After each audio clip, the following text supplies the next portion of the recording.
Hey guys, Outcast Penguin here. Can you believe it, guys? Deltarune tomorrow. Woohoo! I am so happy about this information. Deltarune, just a day away. Oh wow. Can you believe it? Deltarune, just in a day. It got here so fast. Deltarune. Chapter 5 is looking like...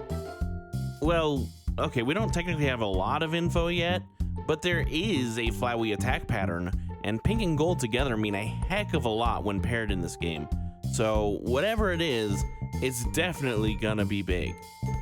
That said, even before we can get to the new stuff, we have plenty to discuss about previous chapters. So today's video is going to be going back even further than our others before have. Specifically, we'll be looking at chapters 2 and 3 with a focus on the dynamics between Spamton and Chris, to see if we can't uncover the meaning behind one of Deltarune's most mysterious concepts. What is Hyperlink Blocked? First, let's establish what criteria it must fit. It must be something that both Spamton and Chris desire. We can see from their first interaction in Chapter 2 that Spamton immediately sees a desire in Chris. Looks like you're all alone on a Saturday night. All your friends abandoned you for the slime. You are? Sales gone down the drain. Living in a garbage can?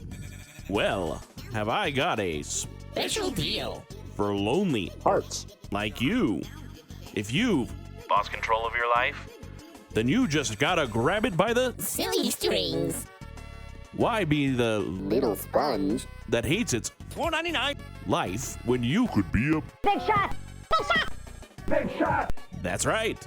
Now's your chance to be a Big shot! And I have just the thing you need. That's Hyperlink blocked. You want it? You want Hyperlink blocked. don't you? Well, have I got a deal for you. All you have to do is show me your heart-shaped object. So immediately we know that whatever Hyperlink Blocked is, it is something that Chris wants. And as we learn from the shop, it's also something that Spamton himself wants. I used to be nothing but the email guy. Now I'm the It burns! Ow! Stop! Help me, it burns! guy. Amazed at this transformation, you too can Have a Communion. with soon I'll even surpass the Round around town. but unlike him, I'm gonna and get on the path to the big one. I'll get so. I'll get so. I'll get so. I'll get so. I'll get so. Hyperlink blocked. Let's make a deal. So it seems that Spamton wants Hyperlink Blocked just as much as, if not potentially even more than Chris. What else can we learn about Hyperlink Blocked from these two interactions? Well, supposedly it will help Chris fit in better. It will make Spamton surpass Jevil and set him on the path to the big one. Which, with his later references to getting into heaven and cutting free of his strings, we can assume means putting him on the path to what he considers God. Which, potentially, mind you, for a Darkener would mean a Lightener. Additionally to this, though, we can surmise that Hyperlink Blocked is also not a few things. Despite both Chris's and Spamton's clear motivations to attain it, Hyperlink Blocked is not freedom. Shocking, I know, but the Weird Route has a line that shows that Spamton is not blocked from talking about freedom, as we've discussed previously on this channel. And, in case you were wondering, it's also true of the normal route. And since earlier portions of both fights show that Spamton still uses the replacement phrase Hyperlink Blocked, we can see that to remain consistent, freedom must not be what Spamton has been blocked from. And just to cite my sources, that line says, "No, I get it. You and that you've been Making. haven't you? You've been making, Hyperlink blocked. and now that you have your own supply, you don't need me." So whatever Hyperlink Blocked is, we are making it on the Weird Route, but it isn't freedom. I could think of a few potential answers just from all of that, but let's look at the other half of our equation here. Chris. One of the downsides of being a small channel is seeing bigger creators do your theory, but better when you did it first. Granted, I can't really fault anyone. We're all looking at the same source material, so it's no shock that we'd come to similar conclusions after looking at the right places. Oh, and just to get ahead of it, no, I don't think anyone stole my theory intentionally. Please do not go Champion of Justice style or anything like that. I mean it. That said, we released a theory video 4 months ago on what I coined they them night theory, and that is now more famously known as Cressel theory by Spooky Dude. It essentially states that the Chris that we are playing as is the vessel that we created at the beginning of the game, that they are a monochrome copy colored in with care. If you would like more context on the evidence, I can leave a link to both videos in the description and another link to mine in the end title cards. Why I bring this up, however, is that this theory potentially breaks open the case of Hyperlink Blocked. If we want to understand Hyperlink Blocked, we need to understand Chris. And if we want to understand Chris, we need to dig deep. But luckily, that's what I'm here for.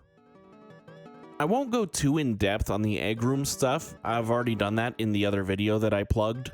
But in summary, chapters 3 and 4 show us that this vessel is not pleased with having to fill in for the real Chris. They wish to hide from others that they are fake. They are putting on an act. A convincing one, but an act nonetheless. And sometimes they let through little signs that they aren't real. An unconvincing imitation of the proper voice, a piano performance that may not be played that well. These things can go unnoticed, but they show that scrubbing that gray crease can never truly make it go away. And you know something? Chris isn't the only one who wants to be real. I know I'm not blowing anyone's mind with this, but Spamton is loosely based on Pinocchio. When he first kicks off the neophyte, he says, "This power, freedom. I won't have to be just a puppet anymore." Or so I thought. What are these strings? Why am I not big enough? It's still dark. So dark. Chris. That's right. You. I need you to be big with me. Very, very big. So big we'll stand up tall and see past the dark. Stand up with our heads in the clouds and see into heaven. I just need that little soul you have. This makes for a great showcase of something that is similar across all of the shadow bosses, except for the Knight. And that is that they are Darkners who know that they are not real. Jevil never says anything to show us that he has this knowledge, but Sham tells us after we've beaten him that after speaking with a certain someone, Jevil has begun to view the world as a game, and that the people in the world are its participants. Sham also notably tells us that Jevil's words have stuck like cotton in his ears, and that the world has become darker yet darker since hearing them. He also warns us that though Chris and the others may be heroes, that, quote, "one day soon, you too will learn the futility of your actions." Gerson seems to disagree on that, telling us that we can write the future with the white pen of hope. But really quick here, the futility of our actions is not really what Deltarune has shown us, is it? There are multiple routes, after all. If we want Birdly to miss out on the ending, we can make that happen. I don't think Jevil is talking to us. He's talking to Chris. Chris is learning the futility of their actions because, like Sham, Jevil, and Spamton, and even Gerson's ashes, Chris isn't a person. They are able to act like one because they have a soul. But as Spamton insinuates, if he could get that soul, he too could become real. Just like Spamton finding out that there were still strings attached, Chris already knows by this point that freedom is not attainable simply by having the ability to act. Unfortunately, being an object, a fake, a copy, a puppet, means that Chris does not have freedom. And you know something? I think that the parallels between Chris and Spamton go even deeper than that. Let's finally get to talking about Chapter 3. Though Spamton has only negligible involvement in Chapter 3, he is very closely tied to it. We all know that he had close ties to Tenna and Mike, whoever that is. Tenna was, in all likelihood, the big shot that Spamton looked up to so much. A tall, manly, suave individual who captured the attention of all. Meanwhile, there's little Spamton. Part 2. The little gremlin, not even recognizable to his better half at this point. Is all of this starting to sound somewhat familiar? Remember that Chris made the dark world of Chapter 3. It is Chris's feelings that give this world its shape. Perhaps the dynamics of Tenna and Spamton are meant to parallel Chris and their relationship with Azriel. There's the big one, the one who was always charismatic leader of the show. And then there was the little sidekick who went overlooked, the one who simultaneously adored and was jealous of their better received counterpart. The loneliness and sadness that this must have brought on, to be alone in a pair, and to be treated so differently. I mentioned in our video on ERAM that I believe the sword root is the Dark World counterpart of the computer in Azriel's room. Well, if we zoom out a bit, we'll see that it's in the S-rank room. A room with fading stars on the walls. A room long since abandoned, but clearly once a place of great prestige. It would make for a great parallel to Azriel's half of the room. But what about the other half? Chris's side? Well, that finds itself on the other side of the S-rank room. The Z-rank room. The Z-rank room is a place for people like Chris. You know, should Chris perform intentionally poorly in Tenna's games. A room for those who, as Ram remarks, remind Tenna of a certain someone, you know. The room with a phone unplugged from the wall is clearly Spamton's old room. It has only the barest of dressings. The phone, the manhole cover, and a couple of posters. Checking either of the posters says, it's an old poster. Seems like a collaboration between two stars. Their smiles seemed so bright. This room definitely speaks to Spamton's past, but doesn't it also fit if you assume it points to Chris and Azriel's past as well? To add some spice to the idea, the song here, a slowed down version of the S-rank room song titled Dump, has 3 leitmotifs in it. The first is Green Room, which, yeah, okay, I guess this is technically a little part of that green room, so cool. The second is the Hey Every motif, tying the room to Spamton. But the third is very notable and weird. It doesn't feel like it quite fits. It's hearable in an odd edition of Tinkling Bells. It's The Holy, a song that plays at the Dark Fountains. That seems very odd. Why would there be a song tied to the Dark Fountains here? Unless a collaboration of 2 stars? The fallen star making rivers with its tears, an angel and a devil, 2 roaring knights. Oh yeah, it's all coming together. Spamton and Tenna are intentional mirrors for Chris and Azriel, and I believe that this poster spells it all out. The Roaring Knight is not one person, but 2 in cahoots. It's a collaboration between 2 stars, one an angel on high and the other fallen from grace. A twisted mockery, a false angel mimicking what it sees and trying to make its way back into heaven. And all it needs is that which will make it whole, that which will unite it with those around it. What is Hyperlink Blocked? I don't think it's a singular word or phrase. It's a concept. We can see from all of the times that it's talked about that it doesn't fit into one singular grammatical structure. It's anything that ties to this particular idea. It's a concept that can be expressed with many words or phrases, but that cannot be achieved by Spamton, and that is desired by both him and Chris. It is to become real.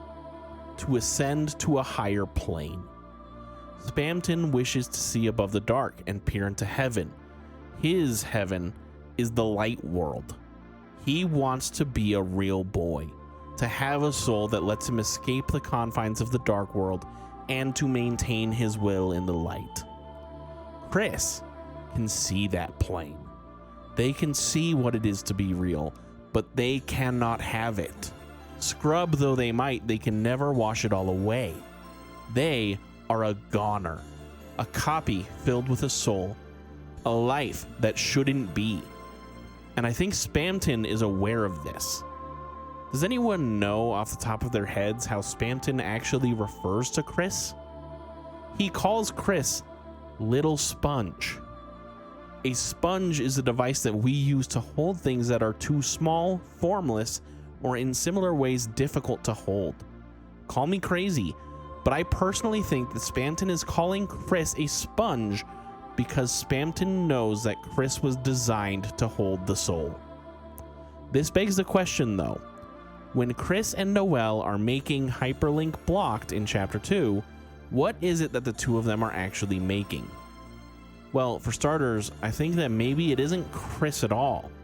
It's us, the one controlling the soul. We are the ones making something with Noelle, and what it is terrifying. It's a new vessel, a truly living vessel, one that will allow us a closer semblance to reality in this world. We are preparing a place for our soul to go that isn't gray, that isn't a copy, that isn't just a little sponge. We are preparing a new place for our soul.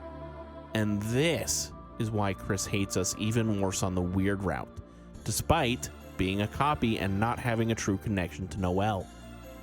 We have plans to leave Chris behind, to leave Chris a soulless, empty husk once more. Without the soul, Chris goes back to being what they were before us, a goner. Have you ever thought about a world where everything is the exact same, except you don't exist? Everything functions perfectly without you. The thought terrifies me. What do you guys think? Is Chris the vessel from the start of the game? Is Hyperlink Blocked a stand-in for the process of becoming real? Is Spamton nothing more than a parallel for Chris? Let us know in the comments below. Would you like to help out our channel and its growth? Consider using the end cards to watch one of our previous videos. I'll make sure to leave a link with our visual of Crystal Theory for those interested. Thanks so much to our channel member, Berber0555. Your contributions mean everything to us at The Flock. I hope to see all of you next time, but until then, this is Outcast Penguin signing off.